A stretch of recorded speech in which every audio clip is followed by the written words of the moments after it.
نعرہ تکبیر، نعرہ رسالت۔ تو اگر دنیا میں اللہ نے اپنے محبوب کے صدقے میں جنت میں داخل فرما دیا ہے تو آخرت میں پھر کیسے اس جنت میں داخل نہیں فرمائے گا؟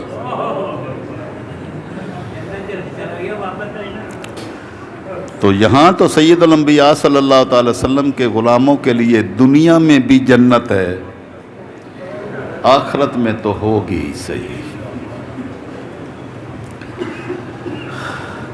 بس یہ خیرات ہے سید الانبیاء والمرسلین صلی اللہ تعالی وسلم کی ذات اقدس کی،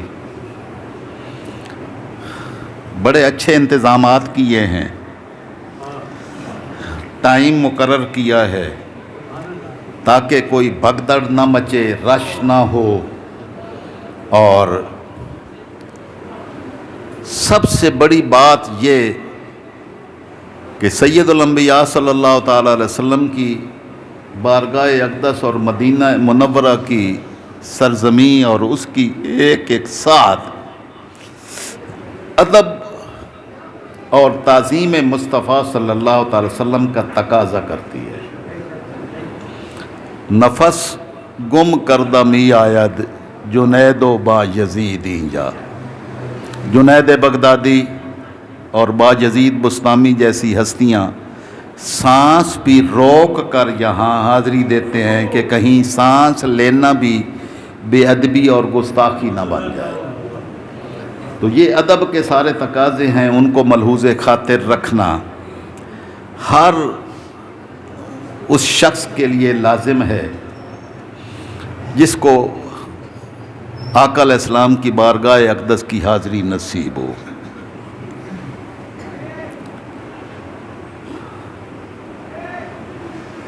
جس دن 12 ربیع الاول آپ کی ولادت باسعادت کا دن شام کو ہونا تھا، اس دن فجر کی نماز میں امام حرم نے سورہ حجرات کی تلاوت کی۔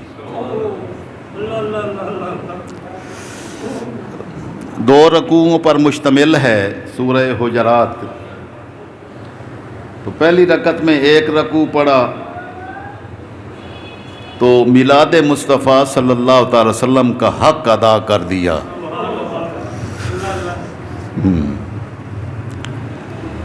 اور پھر دوسری رکعت میں دوسرا رکوع پڑھا تو ایسا منظر بنا، ایسا کیف آیا کہ میلاد مصطفیٰ صلی اللہ تعالی وسلم کی محافل ہم کیا مناتے ہیں، وہ محفل جس میں لاکھوں افراد تھے، ہر طرف ہو کا عالم تھا،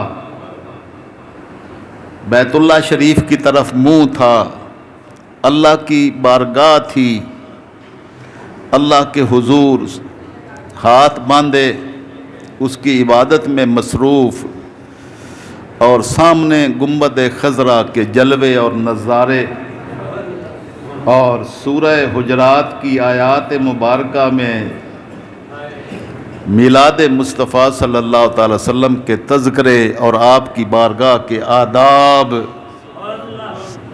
سکھائے جا رہے تھے۔ اس پر انشاءاللہ العزیز پوری ایک خطبہ جمعہ میں گفتگو الگ کروں گا۔ یہ پہلے 1 ربیع الاول شریف کی وہ محفل تھی جس میں یہ تلاوت ہو رہی تھی، وَلَسَوْفَ يُعْطِيكَ رَبُّكَ فَتَرْضَىٰ، آپ کو آپ کا رب اتنا عطا فرمائے گا کہ آپ راضی ہو جائیں گے۔ ساری دنیا چاہتی ہے کہ اللہ راضی ہو جائے، اور خدا چاہتا ہے رضائے محمد، اور اللہ اپنے محبوب کی رضا چاہتا ہے کہ میرا محبوب راضی ہو جائے۔ الم یجد کا یتیماً فآویٰ، اے میرے محبوب ہم نے آپ کو یتیم نہیں پایا کہ دنیا کے سہارے نہیں تھے، دنیا کے سہارے ٹوٹ گئے۔ والد گرامی کا وصال ہو چکا تھا جب آپ کی پیدائش ہوئی، تو فآوا، تو دنیا کے سہارے ہٹا کے مالک نے اپنی رحمت کی گود میں لے لیا اپنے محبوب کو۔ یہ اس محفل کا منظر ہے جو میں مغرب کی نماز کی پہلی رکعت میں سن رہا تھا۔ یہی آیات پڑھی جا رہی تھی کہ اے محبوب، آپ کو یتیم نہیں پایا تو اپنے سایہ رحمت میں مالک نے آپ کو لے لیا۔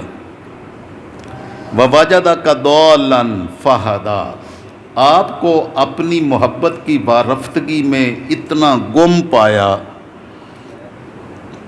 فَهَدَىٰ، تو آپ کو اپنی رحمت تک رسائی دے دی۔ اپنی محبت میں گم پایا تو اپنی بارگاہ تک آپ کو منزل مقصود تک پہنچا دیا۔ وَوَجَدَكَ عَائِلًا، آپ کو بڑے عیال والا پایا کہ آپ کی اتنی بڑی امت ہے، کسی نبی کی امت اتنی نہیں ہے۔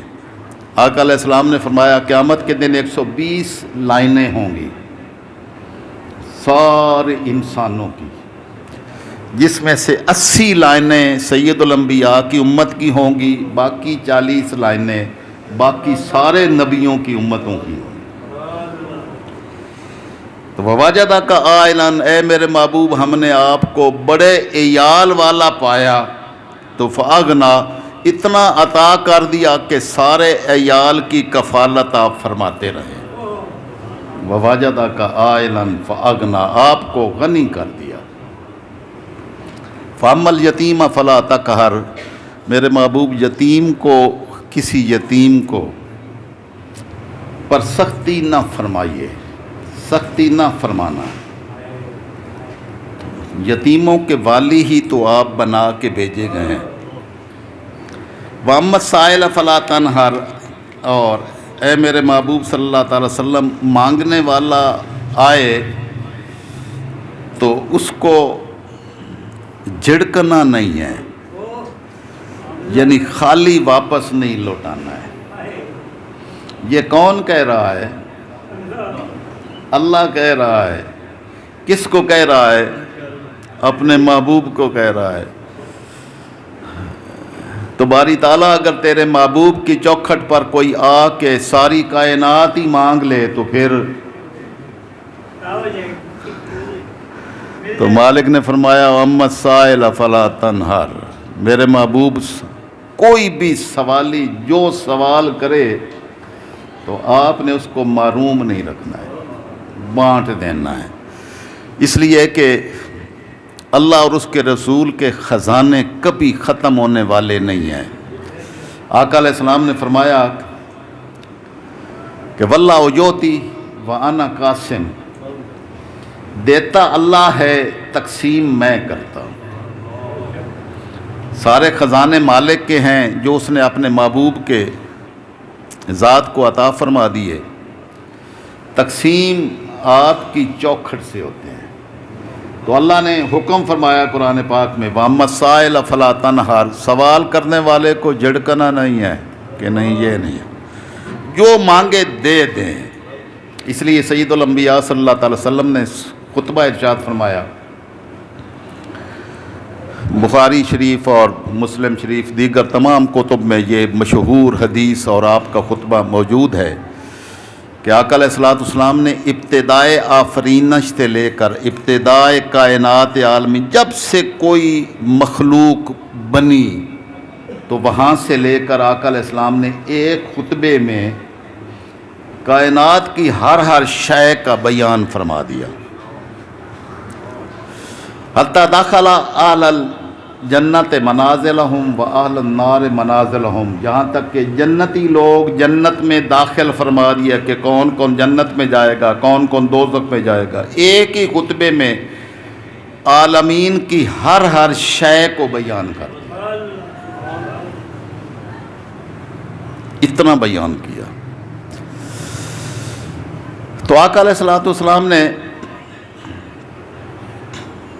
اپنے صحابہ کرام کے سامنے یہ اعلان فرمایا۔ کچھ منافقین نے یہ سوال اٹھائے کہ ہمارے بارے میں پتہ نہیں ہے کہ ہم منافق لوگ بھی یہاں موجود ہیں، اور آگے مستقبل کی پتہ نہیں کیا کیا باتیں لوگوں کو بیان فرماتے ہیں۔ تو سید الانبیاء صلی اللہ تعالی وسلم نے جب اس ایک خطبے میں کائنات عالمین کی ایک ایک شے کو بیان کیا تو ساتھ اعلان فرمایا، سلونی اما شئتم، جو پوچھنا چاہتے ہو نا مجھ سے پوچھو،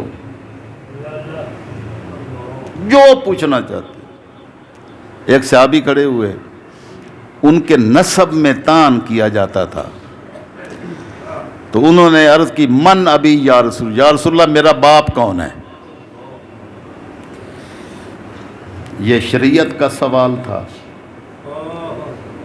شریعت کا یہ سوال ہے کہ میرا باپ کون ہے؟ نماز کا سوال ہے، روزے کا، حج کا، یہ کس کا سوال ہے؟ فزکس کا؟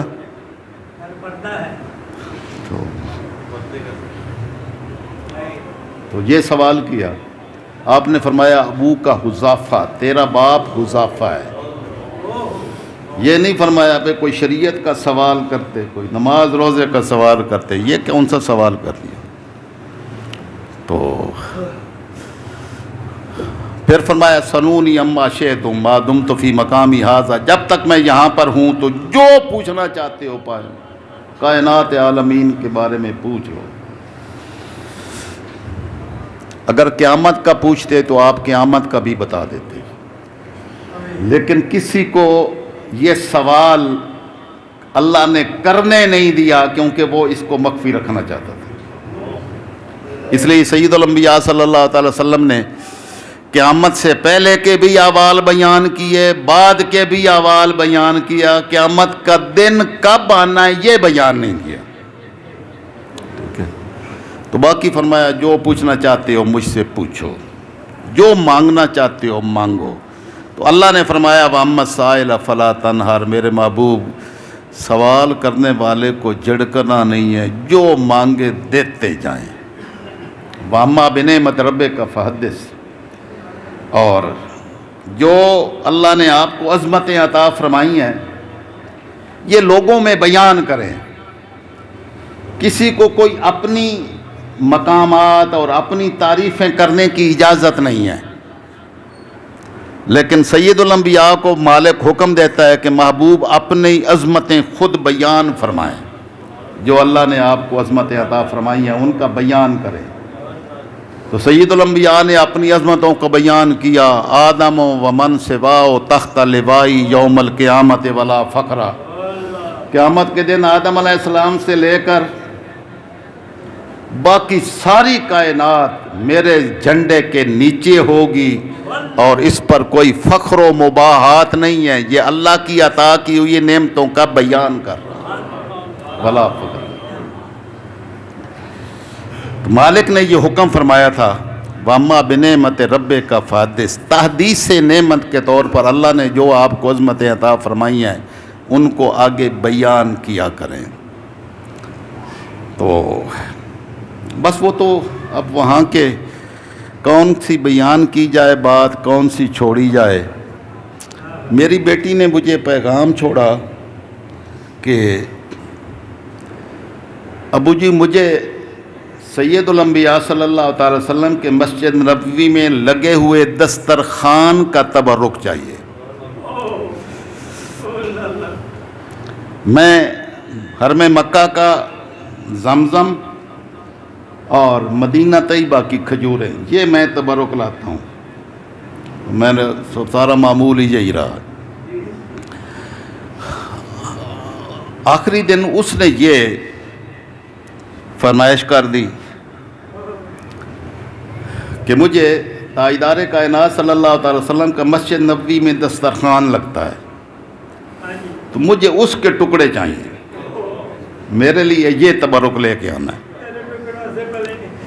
تیرے ٹکڑوں پہ پلے غیر کی ٹھوکر پہ نہ ڈال، جھڑکیاں کھائیں کہاں چھوڑ کے صدقہ تیرا۔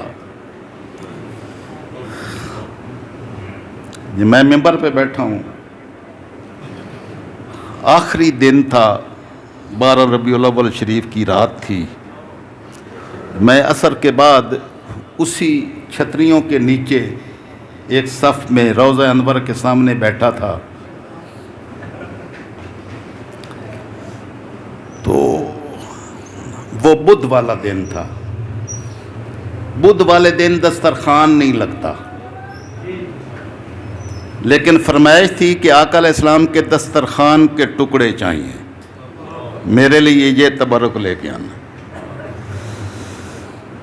پہلے تبرکات نصیب ہوئے، ہم نے وہاں ہی کھائے، لیکن وہ اللہ کی کرم نوازی ہوئی، انہی کے ٹکڑوں پر جو سارا کچھ نصیب ہوا۔ اب یہ طلب لے کے آقا علیہ السلام کی بارگاہ اقدس میں بیٹھے تھے، تو بدھ والے دن 12 ربیع الاول کی شام جس لائن میں میں بیٹھا تھا، صرف اس لائن میں دسترخوان لگا، صرف ایک لائن میں، آگے پیچھے کہیں نہیں تھے، صرف ایک لائن میں دسترخوان لگا۔ دسترخوان آقا علیہ السلام کے جو اپنے مہمانوں کو جو وہ مہمان نوازی فرماتے ہیں، تو اس دن خصوصی مہمان نوازی ہوئی۔ وہاں سے میں نے ٹکڑے چنے اور دسترخوان کی خیرات لے کر واپس اپنی بیٹی کو آ کے دی۔ ٹھیک ہے، تو اب میں مطلب کیا اس کو کہوں کہ اس کی بارگاہ سے امت سائل فلا تنہار، جو مانگنے والا مانگے میرے محبوب دیتے جائیں۔ تو جو مانگا مل گیا۔ تو تاجدار کائنات صلی اللہ تعالی وسلم کی نالین پاک کی خیرات، بس وہ حسن طلب ہی نہیں ہے کہ طلب جتنی حسین ہو وہاں تو اس کی چوکھٹ سے اللہ ملتا ہے، تو طلب کرنے والوں کو اللہ طلب کرنا اگر نصیب ہو جائے تو جہاں سے اللہ ملتا ہو، اللہ کی مخلوقات میں سے کیا نہیں ملے، تو سب کچھ ملتا ہے، بس حسن طلب چاہیے۔ آقا علیہ السلام کی بارگاہ اقدس کی خیرات بٹ رہی تھی، بٹ رہی ہے، ہمیشہ بٹتی رہے گی۔ مانگنے والوں کے دامن کم پڑ جائیں گے، عطائیں پھر بھی بڑھتی رہیں گی۔ تو بس آپ سارے لوگ میرے ساتھ تھے، ہر جگہ پہ ساتھ تھے۔ میں کسی کا نام شاید نہ لے سکا ہوں، لیکن مجھے چہرے یاد ہیں، اور آپ کے چہروں کو اللہ بھی پہچانتا ہے۔ تو میں نے مالک الملک کی بارگاہ میں التجا کی کہ باری تعالیٰ، میں تو سارے چہرے شاید نہ یاد رکھ سکوں، لیکن تجھے تو یاد ہے۔